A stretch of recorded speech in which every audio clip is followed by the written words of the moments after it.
Es la tercera, ¿no? La tercera que sale aquí en la mesa. Digo yo.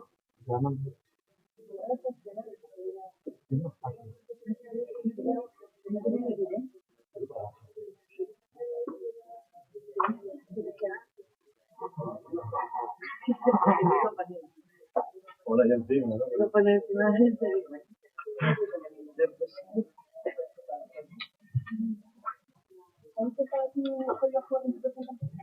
Al final, en el coche, esta mañana.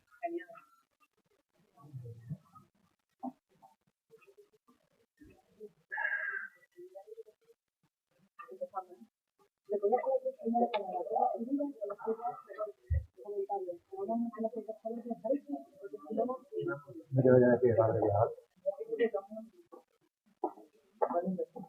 La tercera. Bueno, pues continuamos con esta mesa centrada. Ah, no, ¿no estáis todavía?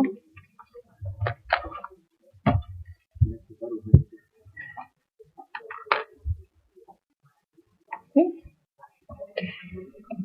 Bueno, en este ratito que nos queda antes del almuerzo, vamos a hablar de avance en información clínica para mejorar la atención a pacientes con enfermedades crónicas. En esta ocasión le he pedido a nuestros compañeros y a nuestras compañeras que hagan la presentación una detrás de la otra, son temas muy relacionados y así después tenemos un ratito para hacer preguntas porque seguramente además tendrá alguna conexión entre ellas. Bueno, pues empieza Francisco José Sánchez Laguna, que me cuesta trabajo decirte Francisco José, responsable funcional de Diraya, nos conocemos hace ya tiempo, y bueno, él nos va a contar avances en la historia clínica de salud. ¿Qué ha pasado? Me ha dado permiso a que le llame Fran. Sí, sí, no, Fran, es cuando mucho tú más quieras, fácil así. vamos a intentar ajustarnos los 15 minutitos que tenéis cada uno de vosotros y estáis en vuestra casa. Ok. Bueno, pues nada, hola, muchas gracias por venir y gracias por haberme invitado. La verdad es que en el tiempo que teníamos de hablar, todo lo que me pidió Manolo que hablara va a ser complicado, pero yo intentaré ir rápido y centrarme en lo importante. Era hablar de cómo se comparte la información entre niveles asistenciales, comunicación entre profesionales y comunicación con el ciudadano. Casi nada. Entonces empezamos en que, obviamente, con mucho que tenemos que mejorar las herramientas, tenemos que mejorar Diraya, algunas cuestiones tenemos. Y en el caso de información compartida, se me ocurrió poner un ejemplo práctico que hicimos hace poco con el Pirasoa, con el plan de nosocomiales, que necesitaba el comunicar información más allá de lo que ahora mismo le daba Diraya Hospitalaria. Los módulos centralizados que llamamos, los datos generales del ciudadano, problemas de salud, alergias y tal, son rudimentarios, estamos a punto de mejorarlos, pero sí son una buena herramienta precisamente para hacer esta comunicación interniveles. Aquí tenemos un ejemplo en Diraya Hospitalaria en la que una vez que añadimos un problema pactado, como sea, porque lo decide un plan o tal, se centraliza rápidamente, lo tenemos y aquí lo tenemos compartido con primaria. ¿Vale? He puesto un ejemplo rápido y por ir rápido de cómo ya tenemos herramientas que podemos utilizar. ¿Mejorable? Sí. ¿Que lo vamos a mejorar? También. El módulo de datos básicos de salud será estamos trabajando en ello para que deje de ser toda esta información general del ciudadano, deje de estar en puntos asistenciales, como está ahora, parte en primaria, parte en hospitalaria, en local, en cada hospital, para que pase a estar solamente en el ciudadano. Pero el modelo por autonomía de compartir información interniveles es la historia única de salud. Que es verdad que hace poco le hemos metido algunos cambios que han mejorado lo que antes se echaba de menos. Aquí os pongo tres detalles del menú izquierdo para sobre todo comentar, bueno, la ordenación ya la sabéis, le añadimos el tema de poder consultar la voluntad de visita anticipada hace poco y el nuevo módulo de vacunación, que también está ahí ya con la nueva vista, ahora no lo he puesto aquí. Pero fundamentalmente una de las cosas que cambiamos fueron dos del ámbito hospitalario. Una, no solamente visualizar los informes de alta, porque ocurría muchas veces que cuando en primaria se sabía que un paciente estaba hospitalizado no tenían ningún tipo de acceso a lo que se iba haciendo durante, con lo cual ahora sí ya veis, ya se van consolidando y viendo los informes de anamnesis y evolución prácticamente en tiempo real y hemos cambiado la organización, porque cuando yo estaba en la consulta y utilizaba esto, la organización geográfica que tenía era poco intuitiva. Si a ti te habían visto en cardiología en 3 hospitales, salían los 3 hospitales y cardiología en cada árbol. Ahora lo hemos cambiado. Ahora lo prioritario es la especialidad y ya lo geográfico viene luego. ¿Vale? aunque habitualmente la gente se suele ver en un hospital y tal, pero hay sitios en los que no, ¿no? Y bueno, esta es la parte de cómo se ve primaria, que es francamente la más mejorable, porque primaria, pues lastramos toda la antigüedad que tenemos. Primaria es exactamente igual que cuando yo era residente, y espero algún día ver el cambio, pero bueno, por ahora ahí lo tenemos. Pero sí que es verdad que es el punto donde está todo. Intentamos que esté todo, por lo menos lo importante. Un par de pantallazos, como pone como novedad el tema del registro de voluntad anticipada, con su menú arriba en el que se puede consultar, esta es una de las interesantes. Y os quería enseñar un poco, mirando al futuro, de antemano os digo, son prototipos, ¿vale? Pero un poco dejan ver la idea sobre lo que estamos trabajando. La idea es que deje de existir, le llamamos navegador único, porque no va a haber el navegador de primaria, el navegador de hospitalaria, el navegador de... No, vamos a obtener uno que presentará lo que sea necesario en cada ámbito asistencial. Algo parecido a esto, se ve un poco pequeño, no sabe que iba a estar tan lejos, pero muy centrado en el paciente, con información contextual que se necesita en el momento, centrada en procesos. No fijéis los iconos, no fijéis en la foto, pero es un poco el concepto y la idea. Con esta parte muy echada de menos de las anotaciones personales de los profesionales, que al final siempre se termina escribiendo mala información en la historia porque no tenemos dónde escribir algo nuestro del servicio. Todo esto se está modelando así. El centrarnos, seguir trabajando en los procesos asistenciales y de verdad terminar enganchándolos. Como veis aquí arriba, ahora ya la historia es única. No tienes que irte a historia única para ver lo que se ha hecho en el hospital, sino que con solo filtrar y solo ver, tú puedes tener una vista cronológica real de lo que se está haciendo en el paciente individualmente, independientemente del nivel en el que estés. Y un buscador que nos están diciendo que va a ser muy bueno, que incluso buscará dentro de los documentos, yo eso cuando lo vea me lo creeré, pero bueno, Indra está confiada en ello, en el que podemos buscar cualquier cosa bastante rápido, texto libre, sin necesidad de codificación. Y por ejemplo, pues este ejemplo es muy práctico. Si tú, oye, ¿cuántas veces ha tenido este hombre cefalea en el último tiempo? Pues lo haría así, por lo que nos enseñan en prototipo, muy rápido. Esperemos que sea así. Pero sobre todo lo que quería enseñaros era el cambio en la visualización, el árbol tan antiguo que teníamos, le estamos dando una vuelta para que sea más fácil trabajar con él.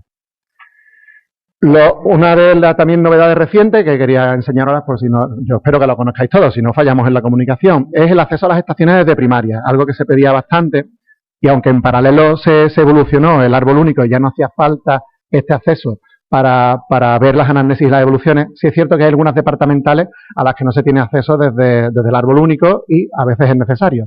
Para eso entonces habilitamos de forma masiva a todos los médicos de atención primaria y los enfermeros en una segunda fase, que tengo aquí a Nieve que me está mirando, y entonces todos pueden entrar en las estaciones de su provincia correspondiente. Hicimos lo de la provincia porque era lo más sencillo, pero sobre todo hay muchos centros de salud que muchas veces dependen de los hospitales, y es cierto que hay algunas provincias en las que incluso se ve un hospital que está fuera, los que son muy limítrofes porque no lo han pedido. Esto es absolutamente configurable.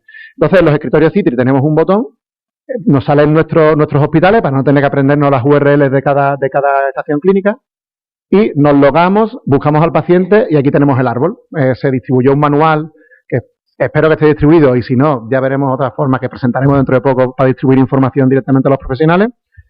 Lo que sí que es verdad que quería hablar, y por eso he puesto esta pantalla, que la desventaja de este modelo de acceso con respecto al árbol único es que necesitas logarte y buscar cuando la historia única está integrada en primaria. Es decir, para ir a ver una anamnesis o una evolución, porque te ha llegado un aviso de un ingreso hospitalario que ahora os enseñaré, no hace falta entrar por aquí. Esto es para cuestiones de departamentales muy concretas de un hospital, ¿vale? Buzón del profesional. Como digo, el germen de la futura plataforma de comunicación que tanto necesitamos. Bien, es cierto que ahora mismo el buzón no es único, está el buzón de primaria, que es totalmente unidireccional, al que llegan avisos, pero no podemos hacer nada con él. Y hay unos buzones en hospitalaria, que son los de interconsulta, básicamente, que manejan los profesionales y los servicios. Como nuevo servicio, si se puede llamar así, que se ha incluido aquí, es supongo que os habría empezado a dar cuenta, os habrá llegado el de los avisos cada vez que hay un ingreso y alta hospitalaria, pues ya entran directamente al buzón, ¿vale? En el que incluso cuando se da la alta te dice quién se la ha dado, con qué diagnóstico, aunque ahí tenemos cosas que mejorar. La idea en todo esto es que, bueno, esto es lo que tenemos ahora mismo. Esto está ya desplegado en todos lados. Si a alguien no le ha llegado, que nos lo diga porque es un error. Esto debería tenerlo todo el mundo. La idea es, y te lo pongo aquí dedicado a Nieve, porque sabía que lo iba a decir, ahora mismo esto solamente llega a los médicos de familia, ¿vale? La idea ahora mismo, cómo funciona este mecanismo de los avisos de alta a enfermería, es por otro sistema un poco más artesanal, basado en el correo electrónico, pero es porque no teníamos forma de identificar el cupo de un enfermero o el CNP del enfermero de cada paciente. Con lo cual estamos desarrollando y estamos en ello lo que es la clave de equipo. Una vez que esto esté desarrollado, no solamente estos avisos podrán llegar tanto a médico como a enfermero, sino que podremos tener muchos más servicios disponibles. Pero lo importante de todo esto es que tenemos que evolucionar a una nueva plataforma de comunicación. El buzón ahora mismo se llama buzón, muy bien dicho, porque solamente recibe, no puedes hacer nada con él. Pero tenemos que buscar formas de incorporar herramientas a la propia historia electrónica para compartir elementos con otros niveles asistenciales. La idea, os pongo también otro prototipo de los que manejamos, ¿vale? Que sería algo parecido a esto, ¿no? En la misma historia, algo, no tiene por qué ser igual, ¿no? Pero en la misma historia del paciente, directamente tú tendrías un botón en el que podrías decir, comparto con el servicio de medicina interna, y tú no tienes ni que saber quién es el de medicina interna, se comportaría algo así como una interconsulta virtual, comparto ciertos elementos de la historia, pues la exploración y la última analítica, y le digo, oye, pues se me ha desajustado el potasio, ¿qué hago con el tratamiento? Por ejemplo, vamos. Y entonces ya no necesitaríamos, sería una herramienta más para que viajen los bits y no las personas, como solemos decir. Muchas veces, cuando no tenemos un servicio hospitalario con tanta proactividad hacia primaria, al final termina en primaria cuando te encuentras sin saber a quién llamar, llamas a un teléfono que te ponen y no lo coge nadie, al final termina en derivación o en mandar urgencia. Bueno, pues esto podría ser cuando lo tengamos listo, una forma de evitar esto. Y por aquí creo que ya no me dejo nada más, pero la idea sería un poco esto. Si no, luego hablamos, voy muy rápido porque no quiero cobrarme tiempo, después si eso lo dejamos. Y la importante, ClíSalud, la gran desconocida. La gran desconocida es la que será yo creo, la palanca de cambio para la relación con los ciudadanos, espero. Esto era para la comunicación profesionales-pacientes, o profesionales de los pacientes. ClíSalud evolucionó hace ya unos meses, muy ayudado por toda la evolución que vino del proyecto Palante. Aquí también tenemos a Ana, que es la madre por lo menos uno de los madres del proyecto. Cogimos todas esas mejoras y las empaquetamos en ClíSalud para habilitar un punto de comunicación de los profesionales con el ciudadano seguro. Que el tema de la seguridad ya sabéis que siempre está ahí. Por ahora mismo es muy básico, es simplemente un muro de comunicación en el que varios profesionales pueden interactuar con el ciudadano. Os lo pongo aquí, este es el ejemplo de un profesional en el que tiene varios pacientes en seguimiento y te llegan alertas de si ha habido algún valor, algún valor de los que mete glucemia, peso y tal, que está fuera de rango, te llegaría un aviso o si te mandan un mensaje. Pero aquí puedes tener un control de los pacientes que has incluido tú activamente a seguimiento. Los mensajes son variados, lo puedes tener con una bandeja única y hemos incluido, os lo pongo aquí un poco, de cara del profesional cómo se comunica con el ciudadano. El ciudadano no tiene esta función activa hasta que el profesional lo añade. Esto sí es una cosa que también hay que dejar clara. No funciona per se, no te puede llegar un mensaje de un ciudadano porque sí. Al ciudadano solamente se le activan estas opciones cuando lo habéis añadido al seguimiento. Y tenéis varios tipos de mensajes. Están los programas de seguimiento, que ahora mismo solamente es hipertensión y diabetes. Pero animo a que se pidan más procesos y que entre todos hagamos crecer ClíSalud. Y te permite enviar mensajes a todos los usuarios que tiene, a los usuarios de un programa concreto, por ejemplo, a mi diabético que estoy siguiéndolos, o a un solo destinatario que puedes hacer mensajería privada, que nadie vea. Lo puedes programar incluso, imaginaos que pues dentro de una semana voy a hacer la sesión de cómo tomarse la glucemia capilar bien. Pues tú ya lo dejas programado y ellos les llegará el aviso a los ciudadanos, ¿vale? Como veis es muy básico, no tiene mucha más historia, pero pretendíamos lanzar un producto pronto para que se empezara a utilizar y mejorarlo en base a las solicitudes de los profesionales y ciudadanos. Y otra herramienta con la que intento estimular la imaginación para que veáis la capacidad que tenemos y que se puede hacer mucho más son los programas de seguimiento. Ahora mismo, como os dije, tenemos el seguimiento básico es simplemente al activarlo, las cuestiones que no están relacionadas directamente con un proceso asistencial o con un proceso de seguimiento, como son la adherencia terapéutica, actividad física, la dieta y la evaluación del alcohol. Y ahora mismo solamente tenemos diabetes e hipertensión. Diabetes que he heredado mucho de para adelante de la integración con los glucómetros capilares, que pinchándolo en tu casa con el cable USB, la gran mayoría de las marcas suben las constantes directamente. Hipertensión tenemos algún tensiómetro, pero poco, es más manual. Pero lo que os venía a expresar es que tenemos todo este tipo de cosas. Cuando incluimos a alguien y cuando creamos un proceso asistencial, y podemos crear uno de crónico, podemos crear uno del dolor, podemos crear... Esto es cuestión de hacerlo. Eso sí, no tenéis que decir, no lo puede crear uno mismo. Pero podemos hacer 1000 cosas. Podemos adherirle formularios, que los formularios levanten alertas para que se avise al profesional que corresponda. Programar tareas para que se le avise al ciudadano con lo que tenga que hacer. Y esto, aunque no lo he puesto aquí, enganchará con una cosa que me suelen decir cuando presento esto, y es que los ciudadanos lo quieren tener todo en el móvil. Hay un proyecto también que estamos a punto de lanzar, que es MSSPA, que enganchará perfectamente con esto. Y entonces todos estos servicios se podrán lanzar al móvil de forma segura, igualmente. El problema siempre aquí es la seguridad, con lo que estamos hablando. Y he ido súper rápido, porque me habéis estimulado a que vaya corriendo, pero yo tenía que... Muchas gracias. Para lo que necesitéis, ahí está el correo, que es súper largo, pero bueno, siempre tendréis forma, y yo he abierto a cualquier correo de cualquier persona siempre a abrir. Y bueno, me dijeron que pusiera esta diapositiva, lo que pasa es que como viene alguien seguido, pues ahí tenéis las preguntas. Las preguntas que he puesto, en realidad me interesan, porque es, en base a lo que estamos desarrollando, quiero ver dónde están las prioridades de los profesionales. Pregunto posibles barreras que nosotros percibimos en CLISalud por ver la importancia que le dais, y también en qué os centraríais vosotros más en las futuras herramientas de comunicación. O sea, que es un estudio prospectivo en el que, si me respondéis, me ayudáis, aparte de que después lo analicemos. Pues muchas gracias a todos. Gracias, Fran. Esa era la idea. Acordaros de darle a enviar cuando rellenéis vuestra respuesta a los cuestionarios. Bueno, vamos a seguir con Lola Muñoz Hierro. Ella es la subdirectora de Gestión de la Información del Servicio Andaluz de Salud y va a compartir con nosotros algo muy reciente, yo mientras te presento, que es la base poblacional de salud, y va a intentar trasladarnos el salto cualitativo que supone disponer de esa información clínica en Andalucía. Así que, en cuanto baje un poquito los móviles, te paso la palabra. ¿Vale, Lola? En cuanto se pueda quitar este... Nada, lo he dejado, lo he pirateado. ¿Lo tenéis ya? ¿Sí? Venga. Si no, en los papeles también tenéis el código QR.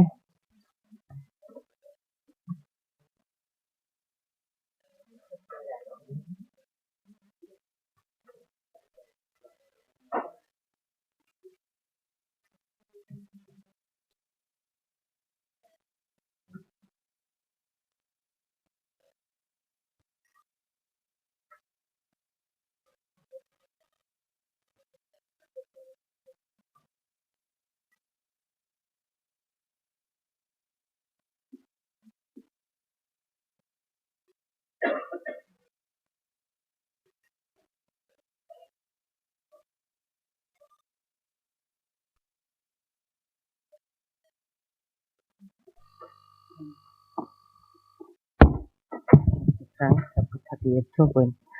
Buenos días. Yo, en primer lugar, quería agradecer a Manolo y a Fran, al PAIPEC y a Manolo y a Carmen, perdón, y a OPIMEC, pues la invitación a estas jornadas, ¿no? Yo voy a contar un sistema de información sanitaria que está basado en la población. Voy a procurar rápido, si me dicen cómo va esto. Ah, vale, ya lo he descubierto, ¿no?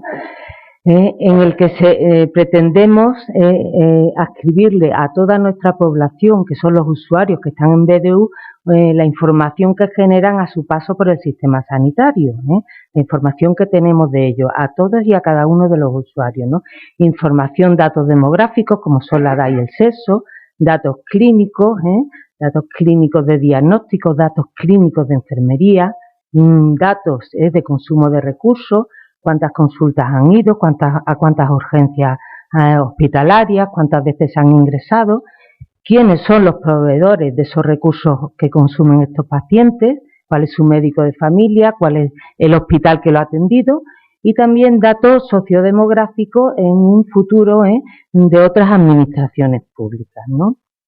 En realidad, este proyecto es un proyecto poblacional y está basado, y el núcleo de la información es el ciudadano, el usuario que está en nuestra BDU.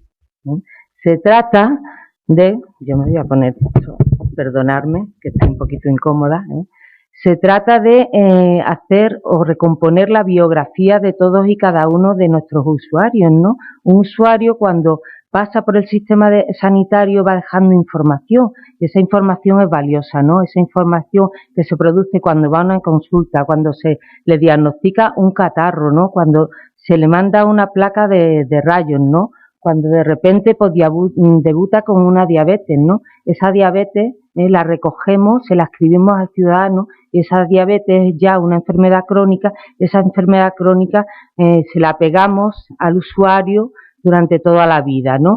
Se trata de recoger una biografía sanitaria de todos los usuarios que tenemos en BDU.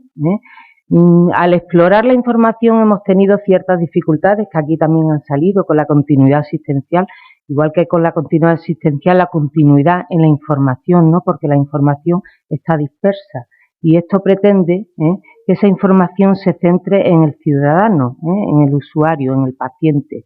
Una información que ahora mismo, y Fran lo está contando, cómo vamos en vía de centrar la información clínica en el usuario, ¿no? Una información que ahora mismo está en el ámbito de primaria, en el ámbito de especializada y con herramientas muy destinadas al profesional, ¿no? Esto pretende recoger un resumen de esa información estructurado, ordenado y cronológico, de manera que sea una visión concreta de lo que le ha pasado al ciudadano, al usuario, a lo largo de su paso por el sistema sanitario, ¿no? Y esto en síntesis es el sistema de información, ¿Esto qué nos va a permitir? Pues nos va a permitir hacer estudios longitudinales, saber cómo es el estado de salud de nuestros usuarios, de nuestra población, pero también tener una idea de cuál va a ser el estado de salud a futuro, haciendo estimaciones, haciendo proyecciones, ¿no? Y cómo se van a comportar esta población o estos grupos con determinadas características en relación con nuestros recursos sanitarios o en relación con nuestro sistema sanitario, ¿no? Vamos a poder ver cuál va a ser la evolución natural de las enfermedades, cuál va a ser la incidencia, o también podemos analizar cortes puntuales, cortes en el tiempo, estudios transversales, de manera que nos van a poder dar la situación de la prevalencia de las enfermedades, por ejemplo, ¿no? O utilizando estratificadores o clasificadores, vamos a poder orientar mejor cómo van a ser los servicios sanitarios de cara a la salud de nuestros ciudadanos, ¿no?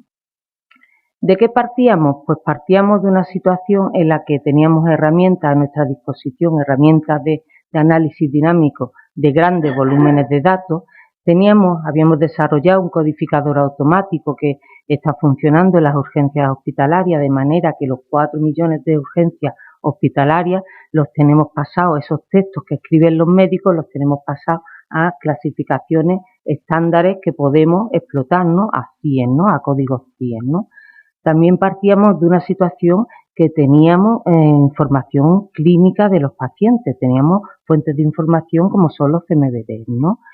Y además, desde la gerencia del SAS se nos encarga poner en marcha el proyecto de los ACG para primaria, de manera que estábamos obligados a bucear en la primaria, a sacar la información de primaria y a convertirla en algo explotable y, por supuesto, asociársela al paciente, que era nuestro principal cometido, ¿no? De esta manera partíamos de una información sobre el paciente, una información clínica de diagnóstico en la que teníamos recogido todos los CMBD, los diagnósticos que se producen en hospitalización, los que se producen en hospital de día y también los que se producen en las urgencias hospitalarias.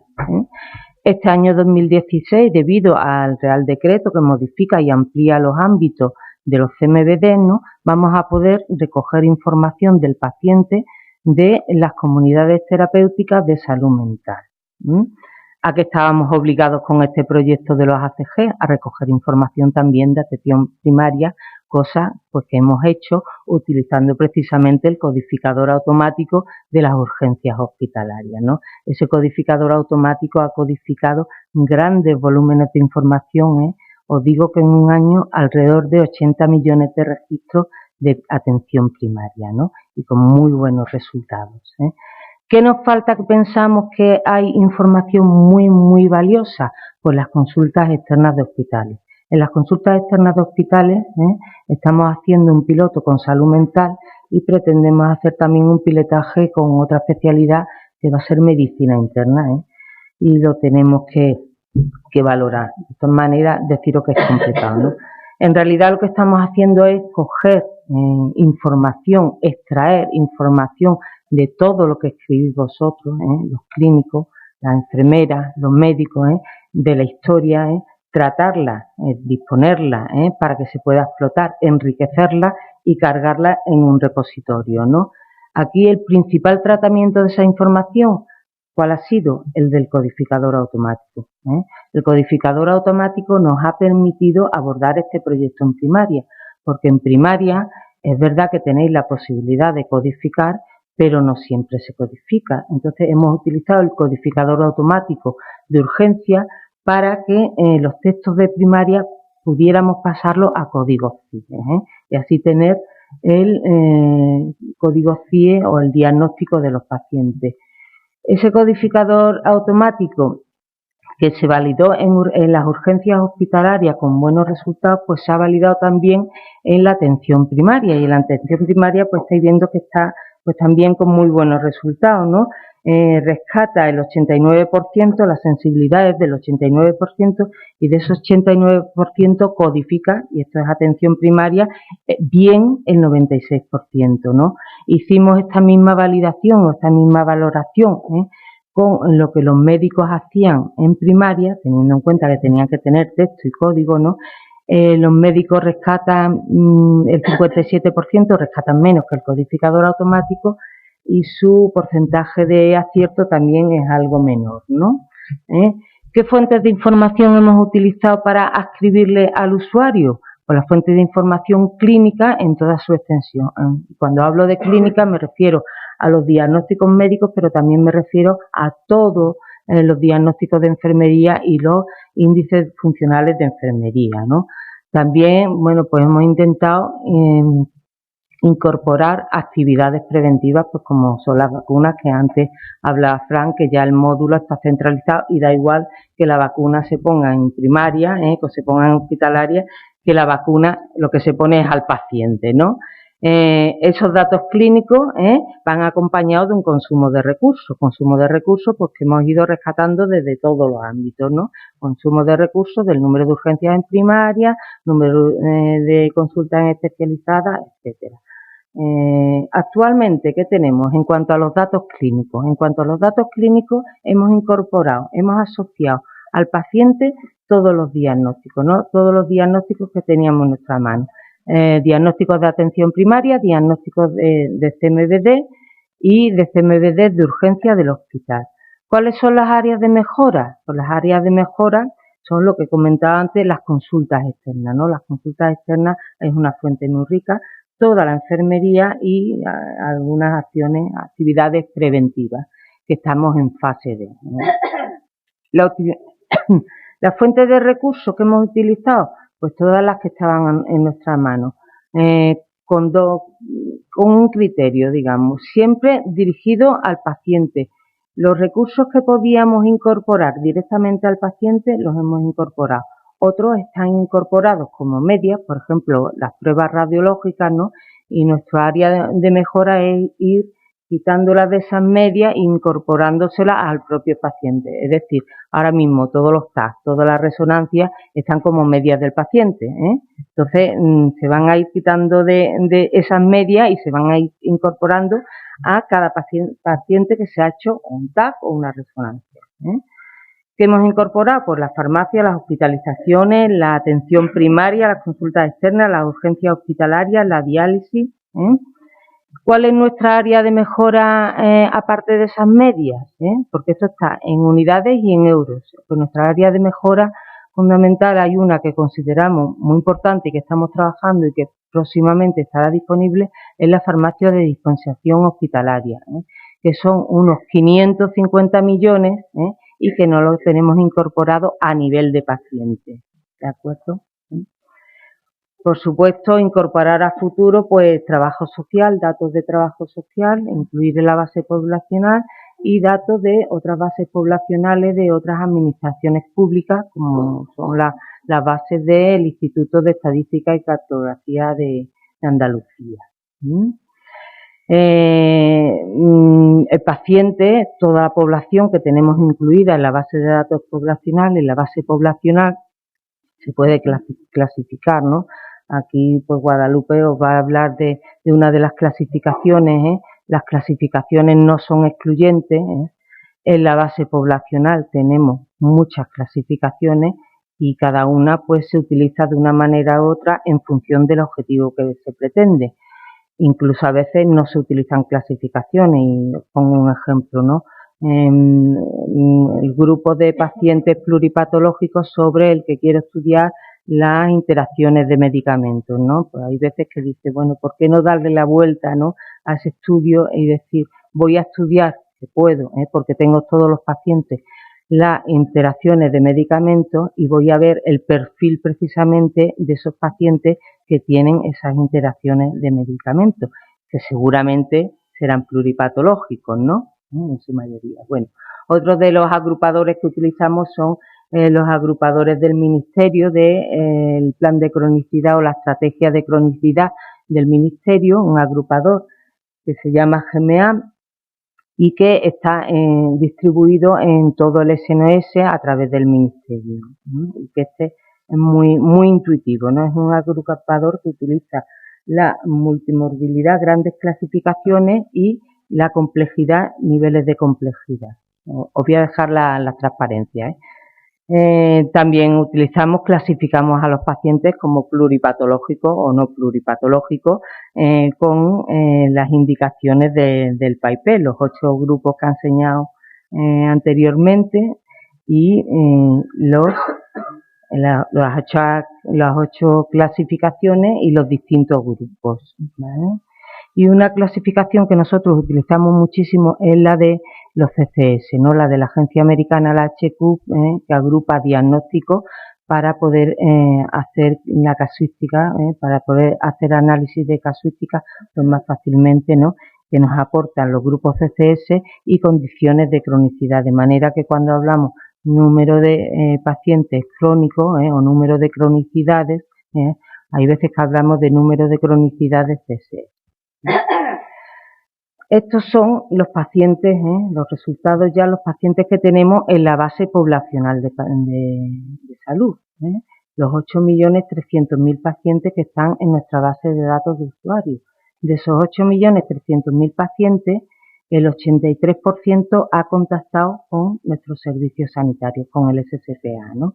Lógicamente, hay edades en las que el contacto pues no existe, ¿no? Las edades intermedias, menos contacto hombres que mujeres por aquello de la edad fértil. Del 83% de esos pacientes que contactan, el 95% hemos logrado rescatar un diagnóstico. Hay veces que el diagnóstico es de actividad, ¿no? He hecho una consulta o he mandado a una revisión. ¿Qué nos permite esta base poblacional? Pues nos permite análisis como estos, ver la prevalencia detectada de las principales enfermedades crónicas a nivel de Andalucía, ¿no? Para nosotros todas las fuentes han sido importantes. ¿Y por qué digo esto? Porque al principio pensábamos que todo iba a estar registrado en primaria, ¿no? Que todo estaba en primaria, pero no es así.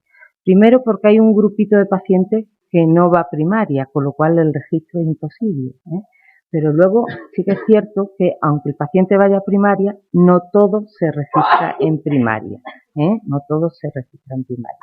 Con lo cual, para nosotros el paciente hay que verlo de una manera integral, ¿no? Y por eso las prevalencias, pues siempre utilizamos todas las fuentes disponibles. Además, hicimos comparaciones con valores que nos dejaron nuestros compañeros de Cataluña, nuestros compañeros de la herramienta GMA, del agrupador GMA, y bueno, vimos que eran bastante similares, lo cual nos dio bastante tranquilidad a la hora de los análisis que estamos haciendo y de ver qué nos estábamos trayendo, ¿no? Como la unidad mínima es el paciente, esto mismo se puede hacer por Andalucía, por distrito, por clave médica o por tipo de enfermedad, ¿no? De hecho, aquí tenéis pirámides poblacionales de distintas patologías, ¿no? Y además muy diferentes. El tema de la obesidad no quiere decir que estos pacientes aquí haya menor obesidad, sino simplemente que estos pacientes no van, ¿no? Y el tema del asma, pues es un perfil muy parecido al que se produce en las urgencias hospitalarias. A menor edad, más chicos, y conforme crece la edad, pues más mujeres. Estas, además, pirámides poblacionales, ya os digo que puede llegarse a la clave médica si se quiere, ¿no? Aquí os pongo un ejemplo de una unidad de gestión clínica de Bormujos, ¿no? Y veis cómo se adapta pues a la realidad. La osteoporosis en